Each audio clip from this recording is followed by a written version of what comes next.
11 फरवरी 2025 दिन मंगलवार, हिंदी तिथि चतुर्दशी। और आइए बात करते हैं आज के मुख्य समाचार में देश भर की तमाम बड़ी खबरों पर नजर डालते हैं। देखिए दोस्तों, एक तो आज के दिन को अंतर्राष्ट्रीय महिला और बालिका विज्ञान दिवस के रूप में मनाते हैं हर साल 11 फरवरी को। और वहीं आज वैलेंटाइंस वीक का प्रोमिस डे भी है, यानी वादा दिवस। हैप्पी प्रोमिस डे आप सभी को। और मेरा तो आप सभी से वादा है दोस्तों कि मैं आपको इस चैनल न्यूज के माध्यम से खबरें, डेली के मुख्य समाचार आपके मोबाइल तक पहुंचाता रहूंगा। बदले में मुझे भी आपसे एक वादा चाहिए, आप भी मेरे से वीडियो को लाइक करोगे, शेयर करोगे अपने दोस्तों के साथ फेसबुक और व्हाट्सएप पर। ठीक है, तो आज से हम सभी अपना अपना न्यूज के सब्सक्राइबर्स हैं जो आप वीडियोस को देखते हो। आप सबसे बहुत प्यार करता हूं दोस्तों, आप सभी दोस्तों को लव यू। अब पूर्णिमा है, आज तो चतुर्दशी है, तो इस मौके पर महाकुंभ में रेलवे का भी कहना है कि मौनी अमावस्या वाला प्लान लागू करेगा रेलवे। आज रात 12 बजे से ही रेलवे कई सारी नई व्यवस्थाएं लागू करने जा रहा है। और महाकुंभ में लोगों की भीड़ को देखते हुए प्रशासन ने नया ट्रैफिक प्लान भी लागू कर दिया है। अभी कुंभ मेले में वापस वाहनों पर रोक लगा दी है। आज 10 फरवरी की रात 8 बजे से लेकर आने वाली 13 फरवरी तक वाहनों पर प्रतिबंध रहेगा। अक्षय वट भी बंद रहेगा, क्योंकि दोस्तों अभी आपको पता होगा महाकुंभ जाने वाले रास्तों पर भी महाजाम लगा हुआ है। संगम रेलवे स्टेशन भी 14 फरवरी तक बंद कर दिया गया है। प्रयागराज के रास्तों पर 25 किलोमीटर तक गाड़ियां फंसी हुई है खचाखच। ये तस्वीरों में आप देख सकते हैं, लाखों लोग 10-12 घंटों से जाम में फंसे हुए हैं। ये जरा ड्रोन फुटेज की तस्वीरें तो देखिए आप, महाकुंभ प्रयागराज के महाजाम की। प्रयागराज के हर एंट्री पॉइंट पर 20-25 किलोमीटर तक गाड़ियां फंसी हुई हैं। मतलब जितने भी रास्ते प्रयागराज में घुसने के हैं ना, सबके सब जाम पड़े हैं। 5 किलोमीटर तक का सफर तय करने में 8-8 घंटे तक का समय लगेगा, जरा सोचिए।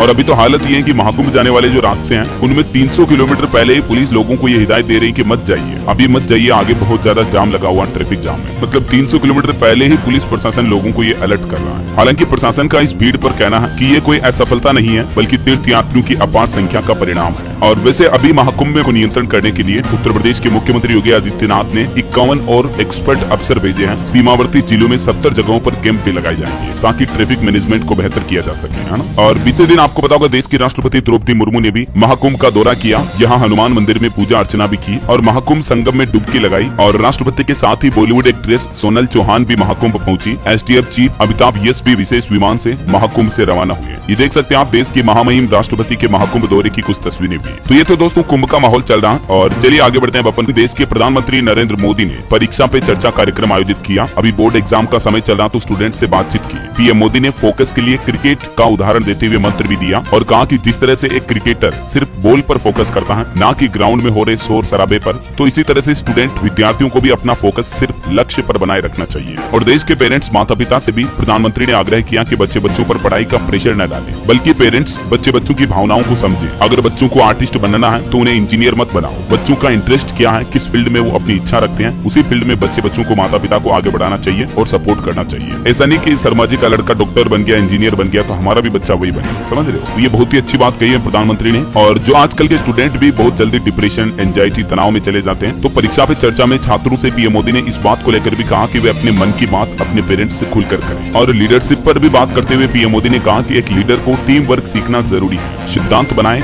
जहाँ कम है वहाँ हम हैं। हरियाणा के एक छात्र से पीएम बोले कि टेक्नोलॉजी को तूफान मत समझिए। परीक्षा पे चर्चा में पीएम ने कहा कि जब रील देखते हो तो उसकी बारीकी में जाओ। अच्छा, एक इंटरेस्टिंग सवाल पूछा कि अगर वो प्रधानमंत्री नहीं होते तो कौन सा डिपार्टमेंट चुनते? तो इस पर पीएम बोले कि मैं स्किल डिपार्टमेंट चुनता, क्योंकि स्किल बेहद जरूरी है। माता पिता को भी बच्चों की स्किल पर ध्यान देना चाहिए। हर बच्चा अलग अलग फील्ड में अच्छा होता है। जैसे सचिन तेंदुलकर खेल में अच्छे हैं लेकिन पढ़ाई में नहीं। और वहीं प्रधानमंत्री ये परीक्षा पे चर्चा कार्यक्रम खत्म करने के बाद अब विदेश दौरे पर भी रवाना हुए, फ्रांस और अमेरिका के दौरे पर। और बोले कि ट्रंप से मिलने के लिए उत्साहित हूँ। भारत अमेरिका साझेदारी को बढ़ावा देना इस एजेंडे में शामिल होगा। ये 7वीं बार प्रधानमंत्री मोदी फ्रांस पहुंचे हैं। आज AI समिट में शामिल होंगे और यहाँ भारतीय सैनिकों को श्रद्धांजलि भी देंगे। फिर 2 दिन बाद यहाँ से अमेरिका रवाना होंगे। और पीएम मोदी ने भारत से रवाना होने से पहले कहा कि मैं अपने दोस्त डोनाल्ड ट्रंप से मिलने के लिए उत्सुक हूँ। चलिए अगली खबर देखिए। कर्नाटक के बंगलुरु में एरो इंडिया 2025 शो शुरू हो चुका है। भारतीय वायुसेना के जवानों ने करतब दिखाए आसमान में। तेजस हवा में 360 डिग्री घूमा। सुखोई का भी आसमान में करतब दिखा। सूर्य किरण से निकले 3 रन। ये कुछ तस्वीरें आप देख सकते हैं। सुखोई समेत कई लड़ाकू विमानों की गर्जना से गूंज उठा बंगलुरु। रक्षा मंत्री राजनाथ सिंह बोले कि ये पराक्रम का महाकुंभ है। और इस एरो इंडिया शो में राफेल में सवार एयरफोर्स की महिला पायलट करेगी शक्ति फॉर्मेशन का नेतृत्व भी। और वहीं दोस्तों इस शो में दुनिया भर के कई देशों के रक्षा मंत्री भी शामिल हुए। फिजी और दक्षिण सूडान के समकक्षों से मिले हमारे देश के रक्षा मंत्री राजनाथ सिंह भी। और भारत और इन देशों के बीच रक्षा सहयोग को और मजबूत करने पर भी चर्चा की। चलिए अगला। आप केंद्रीय स्वास्थ्य मंत्री जेपी नड्डा ने देश के 13 राज्यों में राष्ट्रीय सार्वजनिक औषधि वितरण अभियान का शुभारंभ किया। नई दिल्ली से उन्होंने लिम्फेटिक फाइलेरिया LF बीमारी से प्रभावित 13 चिन्हित राज्यों के स्वास्थ्य मंत्रियों के साथ बैठक की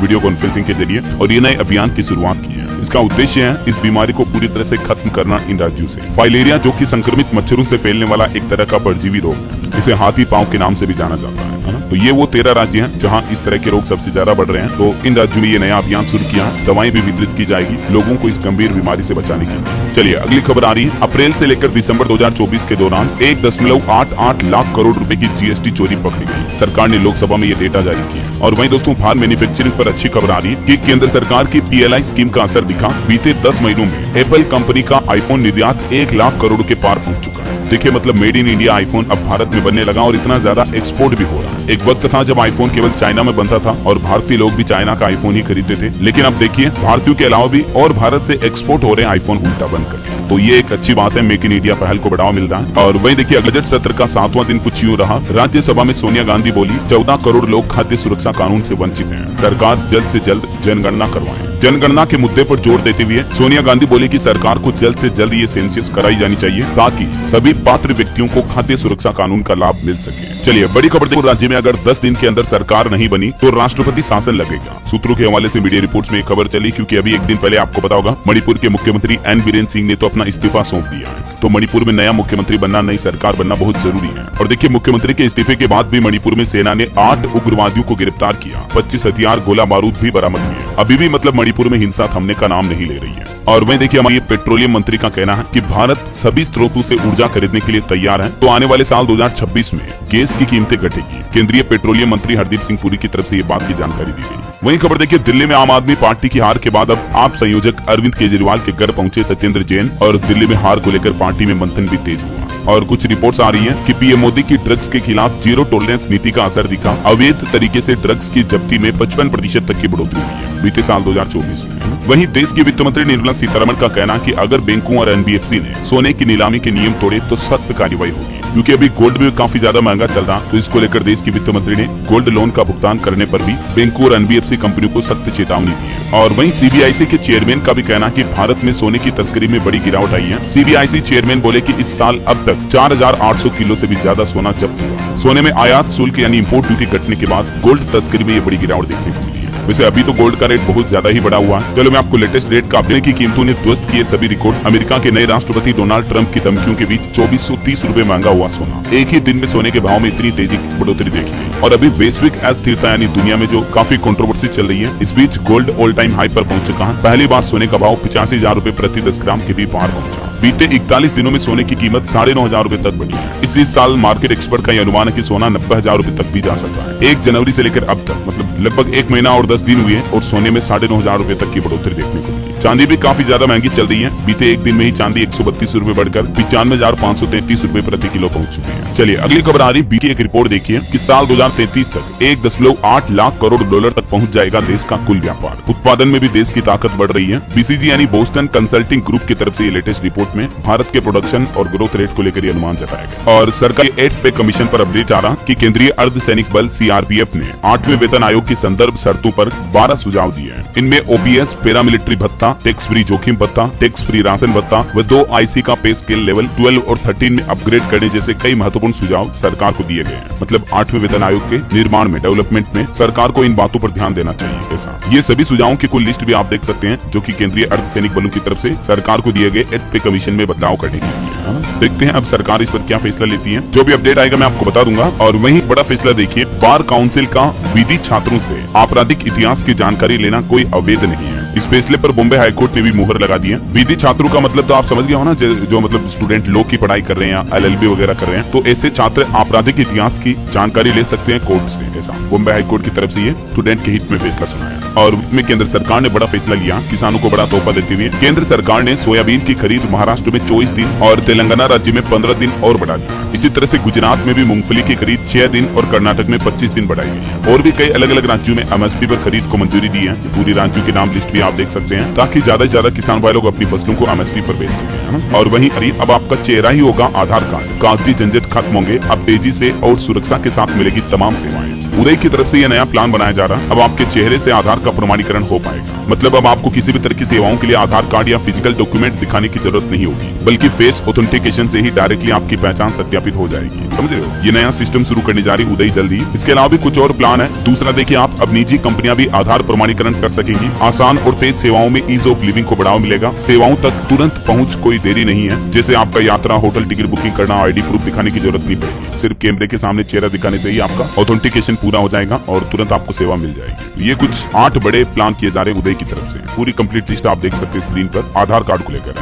बहरहाल अभी तो कुछ और महत्वपूर्ण और काम की खबरें देखेंगे मौसम समाचार जानने का। और हाँ दोस्तों, एक बात उन लोगों के लिए भाई के चैनल से जुड़े नहीं हो तो जुड़ जाइए, चैनल को सब्सक्राइब करके बेल आइकन जरूर दबा दीजिएगा और इस वीडियो पर एक लाइक और शेयर भी जरूर कर देना, ताकि आपको रोजाना की ताजा खबरें, बड़ी खबरें, मुख्य समाचार, काम के न्यूज अपडेट, सरकार की नई योजनाओं की जानकारी सबसे पहले आपके मोबाइल पर मिलती रहेगी, है ना। और चलिए अभी अपन आगे देखिए, एक तो मौसम विभाग ने फाइनली कह दिया कि फरवरी में ही सर्दी का तो द एंड हो जाएगा, मतलब खत्म हो जाएगी सर्दी। अभी आपको पता होगा गर्मी जैसे मौसम शुरू हो गया। राजस्थान के कई जिलों में तो तापमान 33 डिग्री तक पहुंच चुका है। मध्य प्रदेश में भी ठंड कम हुई। हिमाचल प्रदेश में अगले 2 दिन बारिश और बर्फबारी की चेतावनी है। और कुल मिलाकर फरवरी के आखिरी सप्ताह में देश के अधिकतर राज्यों में गर्मी शुरू हो जाएगी। कुछ राज्यों के मौसम अपडेट देखिए आप। मध्य प्रदेश में 2 रातों से पारा 5 डिग्री से नीचे पहुंचा। ग्वालियर और शहडोल संभाग में भी ज्यादा सर्दी पड़ रही है। बाकी अगले 3 दिन राहत मिलेगी। और इधर राजस्थान में भी तो अब तो केवल सुबह शाम ही सर्दी रही है। दिन में तो गर्मी पड़ने लगी है। अधिकतम तापमान 33 डिग्री तक पहुंच चुका है। हालांकि सीकर, पिलानी, बारां, धौलपुर वगैरह ये कुछ जिले हैं जहां न्यूनतम तापमान 10 डिग्री से नीचे चल रहा है। बाकी झारखंड में भी सुबह शाम सर्दी रही, दिन में गर्मी पड़ने लग गई। पंजाब में भी तापमान में लगातार बढ़ोतरी हो रही है। इस साल अब तक सामान्य से 66% कम बारिश हुई पंजाब में। तो बांधों का भी जलस्तर घटा है, तो बिजली उत्पादन पर भी संकट छाया है। हिमाचल की बात करें तो लाहौल स्पीति की ऊंची चोटियों पर हल्का हिमपात हुआ। आज रात और कल भी बारिश और बर्फबारी के आसार रहेंगे। और भी अगले 24 घंटों के दौरान मौसम की संभावित गतिविधियां क्या रह सकती हैं, जानकारी आप देख लीजिएगा। कुछ राज्यों में 11, 12, 13 फरवरी तक मतलब हल्की फुल्की बारिश हो सकती है, जैसे असम, अरुणाचल प्रदेश वगैरह में, सिक्किम में, ठीक है। और बाकी तो अभी गर्मी शुरू हो चुकी है, यूं समझ लो। और स्विच मार्केट अपडेट्स देख लेते हैं। देखिए, शेयर मार्केट, भारत का जो स्टॉक मार्केट है, लगातार चौथे दिन गिरावट के साथ बंद हुआ। सेंसेक्स 548 अंक टूटा और अभी 77,311 पर बंद हुआ। निफ्टी भी 178 अंक की गिरावट पर रहा। एनर्जी और IT शेयर ज्यादा टिके। कुछ कंपनियों के नतीजे का तीसरी तिमाही में मुनाफा 51% बढ़कर 26.41 करोड़ रहा। और भारतीय रुपये पर देखिए बड़ी खबर आ रही कि रुपया रिकॉर्ड ऑल टाइम लो पर पहुंच चुका है। डॉलर के मुकाबले 44 पैसे गिरकर 87.94 रुपये प्रति डॉलर पर पहुंच गया। और इससे विदेशी वस्तुएं और महंगी होगी भारत में। निवेशकों के लिए भी खबर, एलिटी पावर इलेक्ट्रिकल का IPO 14 फरवरी को ओपन होगा, जिसमें 18 फरवरी तक आप निवेश कर पाएंगे। और दोस्तों, बिजनेस जगत से एक बड़ी दुख भरी खबर तो ये देखने को मिली। देखिए, बिजनेसमैन नाना को नाती ने 70 बार चाकू मार करके जान ले ली। हैदराबाद की यह घटना है। 500 करोड़ की प्रॉपर्टी के विवाद में नाना की जान ली। अमेरिका से पढ़कर ये लौटा था नाती। अब क्या कहोगे ऐसे लोगों के बारे में, जरा सोचिए आप। जिनकी जान ली वो बिजनेसमैन वेलामती चंद्रशेखर 500 करोड़ के मालिक थे। इतनी करोड़ों की प्रॉपर्टी है और उनके नाती ने उन पर चाकू से वार करते हुए कहा कि तुमने संपत्ति का सही बंटवारा नहीं किया और जान ले ली। ये VC जनार्दन राव कौन है, जिन्होंने वेलजान ग्रुप की शुरुआत की थी। 1965 में इसकी स्थापना रखी। ये कंपनी शिप प्रोडक्शन का काम करती है। हे भगवान, ऐसी घटनाओं को देखकर तो यूं लगता मानो कलयुग आ चुका पूरा। अभी 1 महीने पहले की यूपी की एक घटना मैंने आपको बताई थी। 80 करोड़ के मालिक को उनके बेटा बेटी ने वृद्धाश्रम में छोड़ दिया था। जब उनकी जान चली गई तो वृद्धाश्रम वालों ने उनको फोन किया तो उनको आने की भी फुर्सत नहीं है। अंतिम संस्कार भी वृद्धाश्रम वालों ने ही करवाया। अमन नाम के शख्स ने अंतिम संस्कार किया और बोला कि ऐसे लगा जैसे मेरे पिता को मुखाग्नि दे रहा हूँ। जबकि ये जो इनके वृद्ध पिता है, 400 से ज्यादा तो किताबें लिख चुके हैं। इनका बेटा बिजनेसमैन है, बेटी वकील है और वृद्धाश्रम में छोड़ दिया अपने पापा को। जान चली गई, अंतिम संस्कार में आने की भी फुर्सत नहीं है। क्या कहोगे ऐसे बेटा बेटी के बारे में, जिन्होंने ये ढेर सारी साहित्य की इतनी पुस्तकें लिख रखी है, काफी ज्ञानी पुरुष है ये, उनके यह हालात है। कलयुग नहीं है तो क्या है दोस्तों, बड़ा दुख होता है ऐसी खबरें देखता हूँ। खैर, से मेरी तो यही गुजारिश है कि अपने माता पिता की हमेशा सेवा करनी चाहिए। चाहे आपके घर में दादा दादी हैं, उनकी अच्छे से सेवा करो, देखभाल करो, उन्हें भगवान की तरह रखा करो। सच में नसीब वालों को ही मिलते हैं माता पिता, दादा दादी। चलिए आगे बढ़ते हैं। अभी का पहला कैंसर जीनोम डेटाबेस तमिलनाडु में लॉन्च हुआ, तमिलनाडु के IIT मद्रास में। और इससे अब शुरुआती स्तर पर ही कैंसर का बेहतर इलाज हो पाएगा। IIT के वैज्ञानिकों का कहना है कि भारत में कैंसर के मामले तेजी से बढ़ रहे हैं, लेकिन इसके जीनोम पर अब तक अपेक्षित स्तर पर कोई शोध नहीं हुआ। तो अब ये नया डेटाबेस लॉन्च होने के बाद अब इस पर अच्छी रिसर्च हो पाएगी। वहीं से खबर है, होंडा कंपनी अपनी हर कार में पेट्रोल के साथ एथेनॉल ऑप्शन भी देगी, जिससे ग्राहकों को सस्ते फ्यूल पर चलाने का ऑप्शन मिलेगा। वहीं खबर भी, लखनऊ एयरपोर्ट पर 1 मार्च से 15 जुलाई तक दिन में बंद रहेगा रनवे। सिर्फ रात को ही हो सकेगा विमानों का संचालन। अमोसी एयरपोर्ट का रनवे 1 मार्च से दिन में 8 घंटे तक बंद रहेगा। ये प्रशासन की तरफ से नोटिस जारी किया गया है। चलिए अगली खबर देखिए। वैज्ञानिकों का कहना है कि दुनिया भर में औसतन 15% कम हो जाएगी बारिश। वायुमंडल में छा जाएगा धूल का गुब्बार। दरअसल स्पेस से जुड़े वैज्ञानिकों का कहना है कि आने वाले समय में एस्टेरॉइड का इम्पैक्ट अर्थ पर देखने को मिल सकता है, धरती पर, और इस दौरान ये कई बदलाव हो सकते हैं। और वैज्ञानिकों की एक बड़ी चिंताजनक रिपोर्ट देखिए, भारत में हर 10 में से एक महिला एंडोमेट्रियोसिस की शिकार है, जिनसे महिलाओं में बांझपन का खतरा बढ़ता है। तो इसका एक ही सोल्यूशन है, महिलाओं में जागरूकता होनी चाहिए और इलाज समय पर करवाना चाहिए। हालिया भारत में वैज्ञानिकों की रिसर्च में ये डेटा सामने आए हैं। चलिए अगली खबर देखिए, सरकार ने आंकड़े जारी करते हुए कहा कि 10.33 करोड़ मुफ्त एलपीजी कनेक्शन बांटे गए अब तक पीएमयूजे योजना के तहत, मतलब प्रधानमंत्री उज्ज्वला योजना के तहत जो 2016 में शुरू हुई थी, उसके तहत अब तक लगभग 10.5 करोड़ लोगों को फ्री एलपीजी गैस सिलेंडर का फायदा मिल चुका है। वहीं जनधन खातों पर भी सरकार ने आंकड़े जारी करते हुए कहा कि देश में 15 जनवरी तक 54 करोड़ 50 लाख जनधन खाते खुल चुके हैं। देश की केंद्रीय वित्त मंत्री निर्मला सीतारमण बोली कि इसमें 56% खाते महिलाओं के हैं। तो कहीं न कहीं ये जनधन योजना काफी सफल रही, खास करके ग्रामीण क्षेत्र तक लोगों को बैंकिंग सेवाएं पहुंचाने के लिए, है ना। चलिए अगली खबर देखिए, इसमें रोडों पर अलग अलग सड़कों पर साइकिल ट्रैक बनाने की मांग वाली याचिका को सुप्रीम कोर्ट ने खारिज कर दिया और कहा कि इससे ज्यादा जरूरी आवास और साफ पानी की जरूरत है लोगों को। साइकिलिंग को बढ़ावा देने के लिए ये याचिका लगाई गई थी देश के सर्वोच्च न्यायालय में, लेकिन फिलहाल इसको खारिज कर दिया। वहीं खबर है a letter to Narendra Modi, इस नाम से बनेगा 11,111 धन्यवाद पत्रों का संग्रह। एक ग्रंथ बनाया जाएगा बड़ा और इसे पीएम मोदी को समर्पित किया जाएगा। अयोध्या में भगवान रामलला का मंदिर बनने की दूसरी वर्षगांठ पर, मतलब अगले साल 2026 में इसे प्रधानमंत्री नरेंद्र मोदी को समर्पित किया जाएगा। रामायण रिसर्च काउंसिलिंग के नेतृत्व में कार्य किया जाएगा। अच्छा वैसे ये तो देखिए आप, अभी प्रयागराज महाकुंभ में भी बिल्कुल अयोध्या के राम मंदिर जैसा ही भव्य राम मंदिर बनाया गया। ये देख सकते हैं आप तस्वीरें भी। रामलला के दर्शन के लिए अभी श्रद्धालु भी उमड़ रहे हैं। मात्र 25 दिन में बनकर तैयार किया गया ये राम मंदिर का पूरा रेप्लिका मॉडल, मतलब बिल्कुल हूबहू डुप्लीकेट राम मंदिर की ही तरह दिखता है, जिसे प्रयागराज महाकुंभ में बनाया गया है ना। कितना भव्य दिख रहा है। और वहीं दोस्तों रेलवे का भी कहना कि महाकुंभ में श्रद्धालुओं के आने और वापस जाने के लिए युद्ध स्तर पर कार्य कर रहा रेलवे, किसी भी तरह की भ्रामक जानकारी से बचे। और खबर है ममता कुलकर्णी ने भी महामंडलेश्वर पद छोड़ा। वो बोली कि मैं बचपन से साध्वी हूँ, आगे भी रहूंगी। महाकुंभ में किन्नर अखाड़े ने 17 दिन पहले उनको उपाधि दी थी, तो अभी उनसे ये उपाधि वापस ले ली गई है। और महाकुंभ के एक संत की अनोखी भक्ति देखिए दोस्तों, 18 वर्ष से धूना तपस्या कर रहे हैं सरयू दास। महाकुंभ में 4 घंटे से भी ज्यादा समय तक सिर पर आग का गड़ा रखकर ये कठिन तपस्या करते हैं। चलिए आगे बढ़ते हैं। खबरदार डॉक्टर जितेंद्र सिंह ने नई दिल्ली स्थित विज्ञान भारती के नए परिसर का भी उद्घाटन किया और इस दौरान उन्होंने भारत की वैज्ञानिक प्रगति और डीएनए वैक्सीन को लेकर भी उपलब्धियों पर प्रकाश डाला। वहीं खबर है रेल मंत्री अश्विनी वैष्णव ने बिहार का दौरा किया। रेलवे के क्षेत्र में कई महत्वपूर्ण घोषणाएं भी की और एक रिपोर्ट आ रही कि सरकार की पीएलआई स्कीम से इलेक्ट्रॉनिक्स मैन्युफैक्चरिंग सेक्टर में भी लगभग 1.5 लाख से ज्यादा प्रत्यक्ष यानी डायरेक्ट नौकरियां पैदा हुई। और खबर सीएस पोर्टल का एक प्रमुख नौकरी पोर्टल के साथ समझौता ज्ञापन पर भी हस्ताक्षर किया सरकार ने। श्रम और रोजगार मंत्रालय की तरफ से देश में युवाओं को रोजगार बढ़ाने के अवसरों को और ज्यादा बढ़ाने के लिए ये नौकरी पोर्टल के साथ प्रमुख ज्ञापन हस्ताक्षर किए हैं। कुछ और करंट अफेयर्स के अपडेट देखिए। और मिस्र के बीच संयुक्त सैन्य अभ्यास साइक्लोन 2025 राजस्थान में शुरू,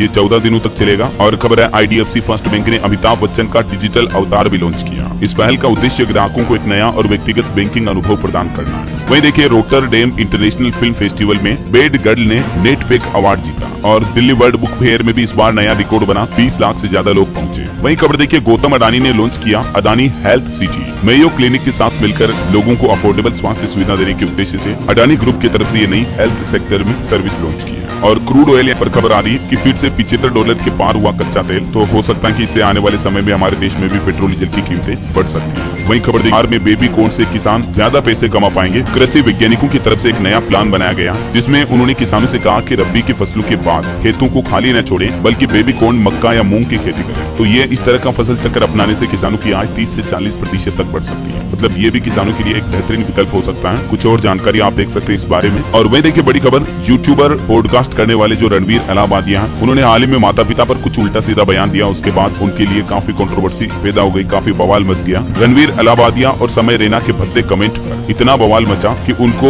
इंडियाज गॉट टैलेंट का वो वाला एपिसोड भी हटाना पड़ा उनके यूट्यूब चैनल से। यहाँ तक कि इन दोनों के खिलाफ अब शिकायत भी दर्ज हो चुकी है। उन्होंने पेरेंट्स माता पिता को लेकर कुछ अश्लील बातें कही थी, जो कि वाकई में उन्हें नहीं कहनी चाहिए थी। रणवीर ने एक कंटेस्टेंट से ये सवाल पूछा, अभी सवाल को मैं बोल भी नहीं सकता, आप देख सकते हैं स्क्रीन पर। तो उनके इसी सवाल को लेकर ये कंट्रोवर्सी पैदा हो रही है और कहीं न कहीं सही भी है कि ऐसी बातें पब्लिकली नहीं बोलनी चाहिए, है ना। उनके इस बयान पर शक्तिमान का किरदार निभाने वाले मुकेश खन्ना ने भी प्रतिक्रिया देते हुए कहा कि रैना का इस शो बंद होना चाहिए। उन्होंने बंद करने की मांग की। वो बोले कि देश का कबाड़ बना देंगे इस तरह के युवा। चलिए पॉलिटिक्स से पंजाब कांग्रेस ने यह दावा किया कि 30 आम आदमी पार्टी विधायक हमारे संपर्क में है। केजरीवाल ने सभी विधायकों को दिल्ली बुलाया और पंजाब के मुख्यमंत्री भगवंत मान ने अपनी कैबिनेट मीटिंग भी डाली। इधर आम आदमी पार्टी विधायक अमानतुल्ला के घर दिल्ली पुलिस पहुंची। हत्या के आरोपी को हिरासत से छुड़ाने का का इन पर आरोप है। वहीं पंजाब के पटियाला में कूड़े के ढेर से मिले रॉकेट। एसएसपी बोले कि इनके सेल में हालांकि विस्फोटक नहीं था, फिर भी बम स्क्वाड को बुलाया गया, सेना को भी सूचना दी गई। एक स्कूल के पास से ये 8 रॉकेट बरामद हुए, तस्वीरें आप देख सकते हैं। अच्छा, आपको सावधान करने वाली एक खबर बताता हूँ। आजकल फ्रॉड बहुत ज्यादा हो रहे हैं। यूपीआई फ्रॉड से सावधान रहें, कई लोगों के बैंक अकाउंट खाली हो रहे हैं। यूपीआई में कई तरह के फ्रॉड होते हैं, जैसे fishing scam, fake UPI apps, QR code scam, money request scam. ये कैसे होते हैं इनके बारे में डिटेल जानकारी भी आप देख सकते हैं। Reward scam, fake payment screenshot, UPI ID fraud, समझ रहे हो। आए दिन मैं आपको बताता रहता हूँ ताकि आप इस तरह की ठगी का शिकार ना हो और पहले से ही सावधान और सतर्क रहो। ऐसे स्कैम से किस तरह से आप बच सकते हैं, इन टिप्स का पालन करें। अनजान नंबर, मोबाइल नंबर यूजर से सावधान रहें, अनजान नंबरों पर पेमेंट वगैरह ना करें। कई तरह के स्कैम आए दिन देखने को मिलते हैं। अभी एक दिन पहले मैंने आपको पासपोर्ट स्कैम के बारे में खबर बताई थी कि कुछ फेक वेबसाइट्स इंटरनेट पर लोगों से पास किया। मेडिकल इंडस्ट्री से अच्छी खबर आ रही है। लंपी स्किन डिजीज के लिए देश की पहली वैक्सीन को ड्रग्स अथॉरिटी ने लाइसेंस दे दिया है। CDSCO यानी central drugs standard control organisation की तरफ से ये लाइसेंस दिया गया। भारत बायोटेक ग्रुप की कंपनी ने ये डेयरी पशुओं को जो होने वाली लंपी बीमारी होती है ना, उसकी स्किन डिजीज के लिए वैक्सीन बनाई है। कंपनी का दावा है कि ये दुनिया की पहली वैक्सीन है जो मवेशियों को इस तरह की बीमारी से बचाएगी, है ना। काफी टाइम पहले आपको पता होगा पशुओं में ये बीमारी फैली थी, जिसमें उनकी चमड़ी पर कांटे नुमा हो जाती है। तो इस बीमारी का पशुओं का इलाज हो पाएगा, है ना। चलिए अगली क्या, 2.5 फुट का दूल्हा 3.5 फुट की दुल्हन। हरियाणा के कुरुक्षेत्र के जसबीर को फेसबुक पर प्यार हुआ और ये अनोखी शादी हुई। कई आसपास के लोग इस अनोखी शादी को देखने के लिए आए। दोनों एक्चुअली बोने बोनी है, लेकिन दोनों अपने प्यार और लाइफ से काफी खुश हैं। इनकी शादी की तस्वीरें भी आप देख सकते हैं। ईश्वर हमेशा इन्हें खुश रखे। चलिए अगली खबर देखिए, मुख्यमंत्री के खिलाफ बयान पर अनिल विज को नोटिस जारी किया। उन्होंने कहा था कि सैनी जब से मुख्यमंत्री बने तब से उड़न खटोले पर है, तो बीजेपी ने अब उनके बयान पर जवाब भी मांगा। वहीं देखिए, मध्य प्रदेश में ग्लोबल इन्वेस्टर समिट से पहले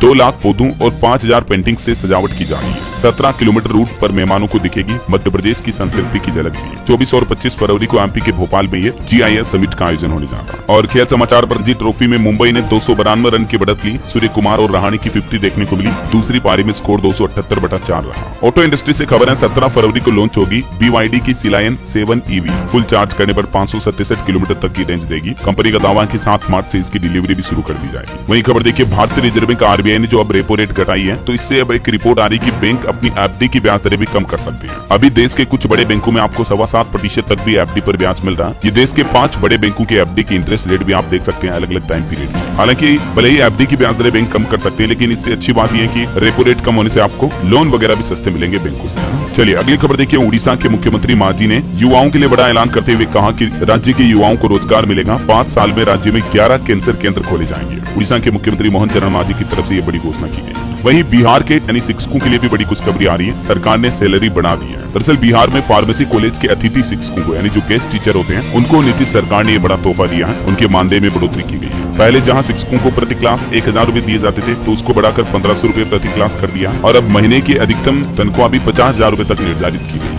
चलिए अगली खबर आ रही, फरवरी को सार्वजनिक अवकाश की घोषणा हुई। उत्तर प्रदेश में कॉलेज स्कूल वगैरह सब कुछ बंद रहेंगे क्योंकि महाशिवरात्रि का पर्व है और महाकुंभ भी चल रहा, तो यूपी के अधिकतर जिलों में 26 तारीख को छुट्टी रहेगी। और यूपी भी अच्छी खुशखबरी आ रही, 15 साल से बंद पड़ी ये शुगर मिल फिर से चालू होगी। यूपी के मेरठ में जो मवाना शुगर मिल है, उसको यूपी सरकार फिर से चालू करने की प्रक्रिया शुरू कर चुकी है। वहीं गौतम अदानी का एक और बड़ा ऐलान देखिए दोस्तों, मुंबई और अहमदाबाद में हेल्थ सिटी के लिए 6,000 करोड़ रुपए खर्च किए जाएंगे और इन हेल्थ सिटी में 1,000 बेड वाले बड़े बड़े multi speciality hospital, medical college और रिसर्च सेंटर भी बनाए जाएंगे। वहीं देखिए, मध्य प्रदेश में मुख्यमंत्री डॉक्टर मोहन यादव का बड़ा ऐलान, देह दान करने वालों को मिलेगा राजकीय सम्मान। ऑर्गन डोनेशन के लिए भी अलग से संस्थान खोला जाएगा। चलिए कुछ और स्टेट न्यूज अपडेट देख लेते हैं दोस्तों फटाफट से। देखिए, राजस्थान में रीट एग्जाम पर अपडेट है कि इस बार स्टूडेंट का फेस रिकॉग्निशन किया जाएगा, जिससे कि डमी कैंडिडेट को पकड़ा जा सकेगा। एग्जाम सेंटर पर लाइव फोटो का मिलान होगा। वहीं राजस्थान में भर्ती परीक्षा में शामिल नहीं होने पर अब पेनल्टी भी देनी पड़ेगी स्टूडेंट को। 1 अप्रैल 2025 से ये नया नियम लागू होने जा रहा। मतलब कि आपने किसी गवर्नमेंट जॉब के लिए फॉर्म भर दिया और आप एग्जाम देने नहीं जाते हो, तो 750 से 1,500 रुपए तक आपको पेनल्टी के तौर पर देने पड़ सकती है। समझ रहे हो? 1 अप्रैल से राजस्थान में ये नया नियम लागू होगा। वही खबर है, राजस्थान जयपुर में 11 फरवरी से शुरू होगी अनूठी प्रदर्शनी। देश भर के कलाकार ग्रुप शो अद्वैय में डिस्प्ले करेंगे कलाकृतियां। और देखिए, उत्तराखंड में भी नेशनल गेम्स जो चल रहे हैं अभी, उनमें मध्य प्रदेश ने भी 58 पदक जीते हैं। वही खबर है, छत्तीसगढ़ में राज्य सरकार ने नया आदेश जारी किया। सरकारी अधिकारियों और कर्मचारियों को हेलमेट लगाना व सीट बेल्ट लगाना जरूरी होगा। और खबर भी, काशी में भी श्रद्धालुओं का रिकॉर्ड टूटा। गंगा आरती में पहुंचे 3 लाख श्रद्धालु। वाराणसी प्रयागराज हाईवे पर भी 20 किलोमीटर तक जाम लगा हुआ। कई लोग तो जाम में अपनी कारें भी छोड़कर भाग गए। 50,000 वाहनों के पहिए थमे हुए हैं। महाकुंभ की वजह से ये वाराणसी रूट पर भी इतना ट्रैफिक जाम है। और बिहार में देखिए बीपीएससी के री एग्जाम मामले को लेकर पटना हाईकोर्ट में आज सुनवाई होने की संभावना है। परीक्षा रद्द करवाने की मांग पर हो चुका उग्र प्रदर्शन भी। और खबर देखिए झारखंड रांची से प्रयागराज के लिए भी सीधी उड़ान सेवा शुरू हुई। 17 फरवरी से इंडिगो की पहली फ्लाइट रवाना हुई। रेलवे से भी खबर आ रही, हरियाणा में 3 दिन नहीं चलेगी भिवानी प्रयागराज ट्रेन,